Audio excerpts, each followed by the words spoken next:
আসসালামু আলাইকুম এভরিওয়ান, কী অবস্থা, কেমন আছেন সবাই? Welcome back to my Facebook page, it's me Masud Talukdar.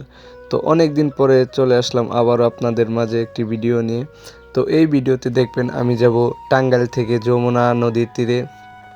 তো গাইজ, সম্পূর্ণ ভিডিওটা আমাদের সাথেই থাকেন আর ফুল ভিডিওটা এনজয় করতে থাকেন। তো এবার যাওয়া যাক। আমরা আছি এখন টাঙ্গাইল বাস স্ট্যান্ডে। এখন এইখান থেকে মোটামুটি গাড়িতে চড়ে এখন আমরা চলে যাব যমুনা সেতুর আগে নেমে পড়বো, যেহেতু চড়ে যাব, সেতুতে যাব না, মানে সেতুর নিচ দিয়ে ঘোরাঘুরি করব। গাড়িতে চড়ে ফেলেছি, এখন প্রায় কাছাকাছি চলে এসেছি। যেহেতু টাঙ্গাইল থেকে সেতু বেশি একটা দূরে না, মোটামুটি 16-17 কিলোর মতো, তাই অনেক তাড়াতাড়ি চলে এসেছি।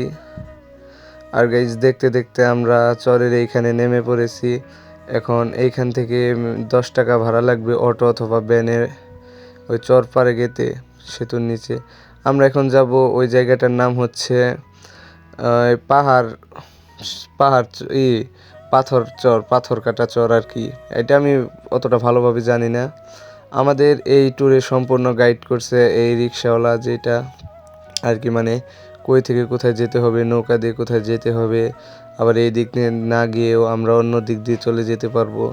সম্পূর্ণ ভিডিওটা আস্তে আস্তে দেখতে থাকেন আর এনজয় করতে থাকেন। আর গাইজ, দেখতে দেখতে আমরা চরের পাড়ে এসে পড়েছি, মানে ওই নদীর পাড়ে আর কি। এখন এইখানে কিছুক্ষণ ঘোরাঘুরি করে ছবি টবি তুলে তারপর চলে যাব নৌকায়।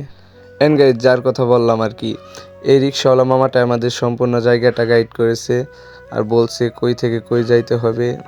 আর দেখতে দেখতে গাইজ, অনেক অপেক্ষার পরে আমরা যমুনা নদীতে চলে এসেছি। এইটা কিন্তু বাংলাদেশের বড় বড় 3টা নদীর মধ্যে একটি, পদ্মা, মেঘনা, যমুনা, সেইখানকার একটি এইটা মেবি 1700 কত সালে যেন ভূমিকম্পের মাধ্যমে বাংলাদেশের সৃষ্টি হয়। দেখেন কি বড় নদী, ভূমিকম্পের মাধ্যমে সৃষ্টি হয়েছে। আর ওই পাশ দিয়ে সেতু দেখা যাচ্ছে, কিন্তু আমরা সেতুর ওই পারে যাব না, কারণ সেতুর ওইখানে অনেকবার যাওয়া হয়েছে, এইদিকে কখনো আসা হয় না, তাই এইদিকে আসছি। এখন আমরা এখানে কিছুক্ষণ ঘোরাঘুরি করব, দেন আমরা নৌকায় করে অপর একটা পারে চলে যাব, যেটাকে মূলত ওইখান দিয়ে নদী ভাঙ্গন হয় আর কি, চরে যে নদী ভাঙ্গন হয়। আগে এই দিক দিয়েও হয়েছে, এখন চতুর্দিক দিয়ে ওই ইট বালি দিয়ে দিছে, ইট বালির বস্তা যেগুলো আর কি। এইখানে এখন কিছুক্ষণ ঘোরাঘুরি করে দেন চলে যাব পৌলি চর, ওইটা চরে আর একটা নাম। এখান থেকে নৌকায় চলে যাব, আপনার সাথেই থাকেন, দেখতে পারবেন। আমাদের যাওয়ার মূলত উদ্দেশ্য ছিল ওই মাঝখানে যে ওই সবুজ দ্বীপের মতো আর কি, ওইগুলো কিন্তু চর, ওইখানে চরের যারা আছে তারা ওইখানে চাষ করেছে, ওইখানে ফুল বালি, তার জন্য ওইটা সবুজ দেখাচ্ছে।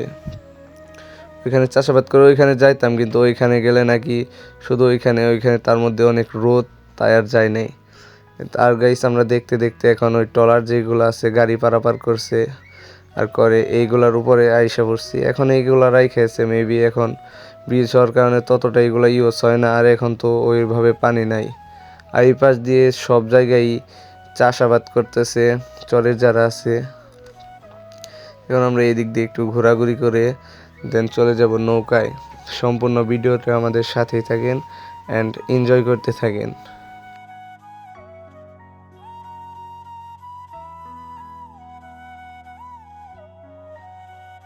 তো গাইস, দেখতে দেখতে আমরা নৌকায় চলে এসেছি। এখন কিছুক্ষণের মধ্যে নৌকা ছেড়ে দেবে আর আমরা এই পাশ থেকে অপর পাশে যাব।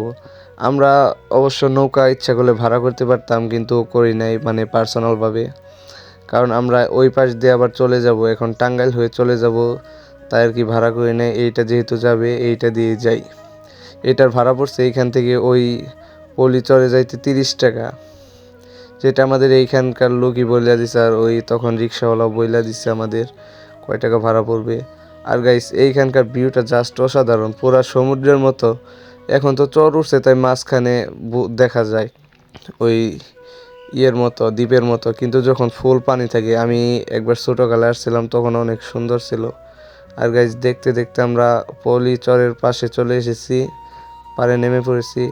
তো গাইস, আজকের ভিডিওটা এই পর্যন্তই। সবাই ভালো থাকবেন, সুস্থ থাকবেন অ্যান্ড অবশ্যই টাঙ্গাইল আসলে জায়গাটা ভিজিট করবেন। দেখা হবে নতুন কোনো একটা ব্লগে। আজকের মতো এইখানে বিদায় নিচ্ছি। আল্লাহ হাফেজ, সবাই ভালো থাকবেন। আর পেজটা সবাই ফলো করবেন, লাইক কমেন্ট শেয়ার করবেন।